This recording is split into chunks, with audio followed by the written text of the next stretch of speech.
What does it look like to disciple teen girls well? And how can youth leaders do that in a healthy, intentional way? In this episode of Student Ministry Connection, we're talking with a leader who is passionate about making girls' ministry a vital part of every student ministry. And she's ready to help your church create safe space for teen girls to grow in their faith.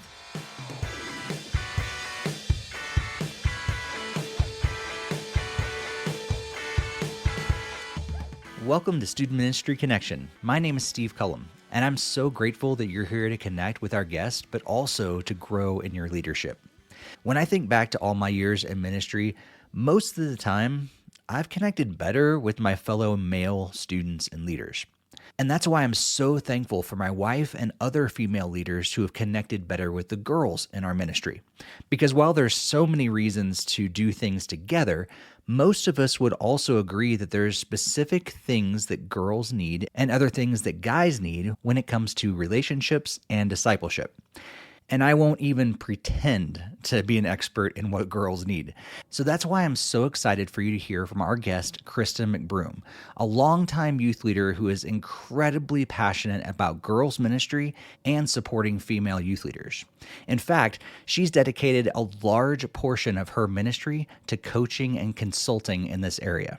She's written a Bible study for girls called In Her Shoes, and she's one of my coworkers at National Network of Youth Ministries. Please welcome our guest, Krista McBroom. Well, hey, Krista, thank you so much for being on the podcast. Well, thanks for inviting me. I'm looking forward to just talking about girls ministry today. So it's been cool to get to know you over the last 6 or so months working in an NYM together. But for my sake, but also the sake of all of our listeners, how did you meet Jesus and how did you get started in ministry? Well, I grew up in student ministry. My dad was a youth pastor, and so that was life in our house. Teenagers in and out, college students. So I grew up in the middle of watching student ministry being done, and I came to know the Lord at the age of 7 during a VBS. But honestly, I didn't really fully understand that impact until I was actually a seventh grader at a youth pole rally when I really understood that decision I made at the age of 7. And that's really, I guess, changed the way that I did life. I began to grow in my relationship with the Lord. I began to want to share Him with my friends at school. And so as I went through middle school and high school, always being at the church, always doing something with student ministry, I learned to serve, and I loved doing it, and had the opportunity as a junior in high school to begin to disciple 3 girls that were coming in as seventh graders. And in doing that, their seventh and eighth grade year, the last 2 years I was in high school, that really began to stir in my heart that desire for ministry. And as a senior in high school, sitting in church on a Sunday morning, listening to a guest preacher, the Lord called me into ministry. And honestly, I wasn't sure if it was going to be student ministry. I loved it, but I was like open to whatever the Lord wanted me to do. And so as I went into college, when God really began to just develop that heart even more for student ministry, as I served in different ways through ministries and in college and getting to work with teenagers. That's so cool. And I know you had a good experience from our conversations offline, just of how having your own father as your youth pastor was a good experience for you. Because I know sometimes, that can go either way in ministry. But I know that was good for you. It really was. And it has been so beneficial and helpful even in ministry now. But I love having my dad as the youth pastor growing up. There were moments that I wish he wasn't, but for the most part, I absolutely loved it. That's awesome. Yeah. So then, going into ministry itself, like what areas of ministry have you worked in? Yeah. So, I mean, starting out, I did several internships going through college. There was a season where I got to do this year-long internship and got to really focus and do a lot of helping with administrative stuff as well. So that has been part of it. But then when I went into full-time ministry, I served as a student ministry director. And so I did girls ministry, but I did student ministry as a whole. There was another student pastor that I worked with. And so we worked side by side doing the ministry together. Mm. So, what then led you to focus most of your ministry on teen girls and other women in youth ministry? How did God lay that burden on your heart? Initially, as a teenager, I mean, the opportunity I got to serve in discipling those girls when they were seventh and eighth graders, I think is when it really began and God planted that in my heart. But once I got on staff full time in ministry, that just grew. And the opportunity to serve girls, to see God change their lives, to watch them go from accepting Christ to growing and being a leader as they went through student ministry really was encouraging. But then also just that heart for not just those girls, but for the women who serve in ministry. That really began when I started on the staff and began to understand the role that I got to play in the lives of these girls. Mm, that's so cool. And so as a guy in ministry, like I think a lot of times I've struggled to really connect with the girls in my ministry. I want to, but of course there's appropriate boundaries that need to be there, but also just I don't know what they're going through like I do some of the guys. And I've been incredibly grateful for my wife and coming alongside of me in ministry and the other female volunteers we've had on our teams and stuff like that. So what would you say to the male youth pastor who feels stuck because they want to care for the girls in their ministry well, but just isn't sure how to do that wisely? First of all, I would just say continue just to love them, as you love all of your students. I mean, starting there, letting them know that they are important, but, making sure there are those healthy boundaries that in place. And a good place to start is with those ladies who already serve in your ministry, just gathering them together and asking for their help, and ways to connect with those girls, when a conversation comes up that you're like, okay, I can't handle this myself, knowing that you have those women who are there, that you can grab and say, hey, have this I love you have this conversation with so and so, or just bringing them into the conversation. Not that he has to never have certain conversations, but having that woman who will stand in with him, or a couple of women that he can pull from. I mean, it's really as simple as starting with the women serving in your ministry, because they're there because they love the girls too, and they can be that big of help. And some of them just, you just got to ask, and they're ready to jump in and help fill that gap where you can't. Mm. And so speaking of those women in ministry, you also do a lot of coming alongside those women and supporting them and stuff as well. So what kind of support and encouragement do you find that most women in ministry need? I think a lot of it is just they need somebody who understands, who's walked, where they are. A lot of the women in ministry that I've had the opportunity to invest in and talk with just need somebody who can help them talk through situations from that woman's perspective. It's ministry is got its ups and downs, its excitement, but it's different for a woman serving in ministry at times than it is for a man. There's just the way that God created us, the way that we are, and there are people that we need to have in our lives that we can go to and ask those, hey, how do I handle this situation, or share with them what's going on, and how can they have someone come alongside and pray for them. I mean, that's what I want to do. I want to be that sounding board, that person that can come alongside, encourage, and pray for them, because we're not, we're not meant to do ministry alone. The biggest thing that I learned being on a church staff was the importance of having those people that I could go to, not just at the church, but outside the church, who could give me that advice I needed to do my best in ministry. Yeah.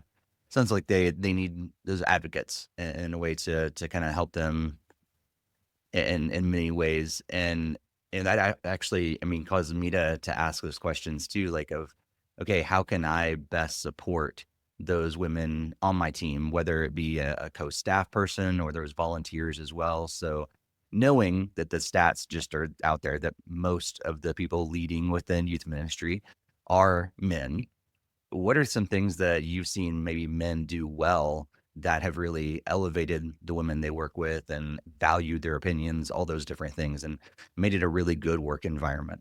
The thing that I saw, just in my experience was one of the youth pastors that I got to work with always had the mentality of, hey, we're a team and your opinion, your thoughts, your ideas, they matter. And so the biggest thing was that working with him, I always felt heard. Like we didn't always do it the way that maybe I suggested, but I always felt the ability to share what I thought.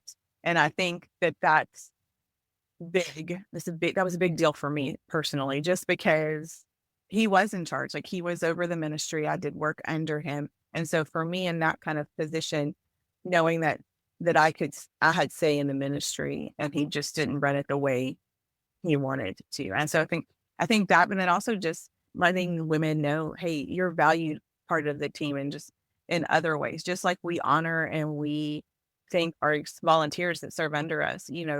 There's ways of doing that as well with the team that you work with. And, one of the things that the youth pastor did too is that we did staff outings. And so the whole student ministry staff would go out together. And so it was never hey, the guys are going to go do something.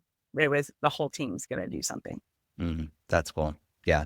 Just being intentional. It sounds like it probably goes a really long way of just like, yeah, they're a part of the team. They're a full part of the team. Let's make sure that we treat everybody that way.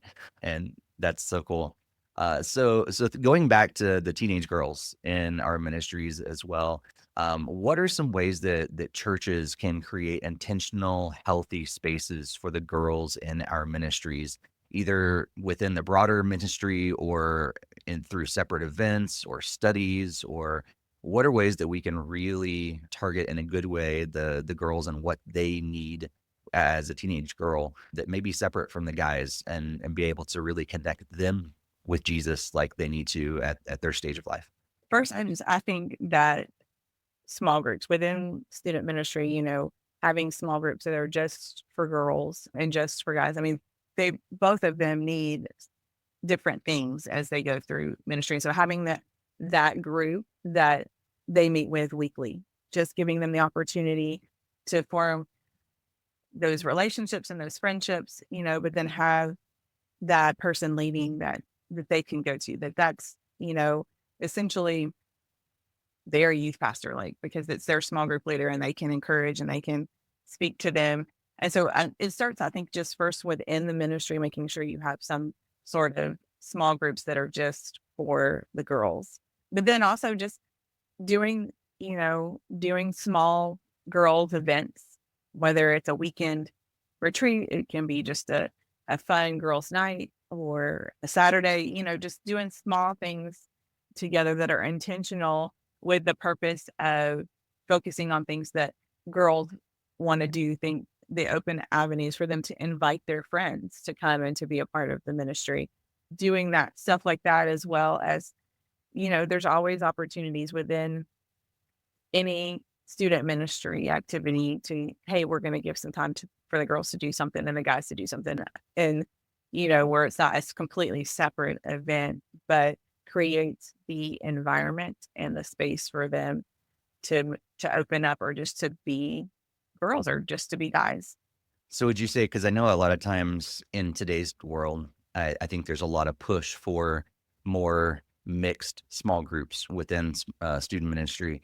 And so, like, even though maybe some churches are going that direction, there's still a place for girls to be with girls. There's still a place for guys to be with guys. Would you say that?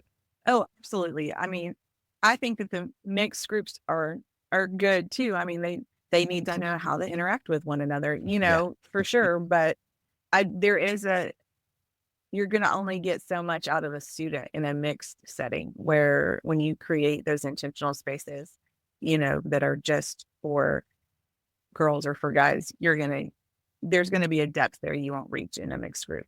Yeah. And I think that's so important. Like, because I think, when I think of, you know, ways that I've set up ministries in the past, I think I have to go kind of all or nothing. And maybe there's a space for both, and that we can have some sort of, hybrid situation that maybe, our regular groups, if it makes sense to have something mixed, but I hear what you're saying. Hey, make sure that you're working in some regular stuff where the girls and the guys are separate as well, so that they really can be with each other and dig into to stuff that they need to with their same sex as well.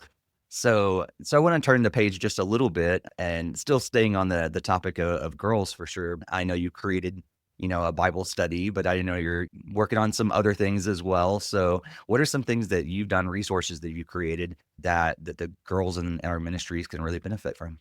So I do have a Bible study out for teenage girls. It's on the book of Ruth, just talking about walking in virtue and what that really looks like. And so it's a 3-week study that you can get on Amazon, or I can have it directly sent as well. So I've got that. But then also I'm currently working on a new study on the life of Hannah out of Samuel. So that's going to be what's next that's coming.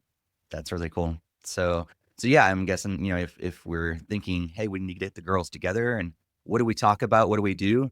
Grab your study on Ruth. That'd be a great way to they could use it probably, on in a series or maybe on a girls retreat or something like that. I could probably imagine seeing them use it like that. So before we wrap up today, I just want to give you an opportunity. You've got a community of youth leaders that are listening today, and I'd just love to give you an opportunity to just share anything that's on your heart that you would like to share with them today. The thing that I've just been thinking a lot about as I've been serving youth leaders is, just keep doing what you're doing. Don't give up. If you're in a season where it's hard right now, find somebody that you can talk to, get connected with other youth leaders. We're not meant to do this alone. And so I just encourage you to find those people to connect with, that can be that encouragement, that can come alongside you in ministry, because God has got you where you are for a reason and he wants to use you. So don't give up. That's so good.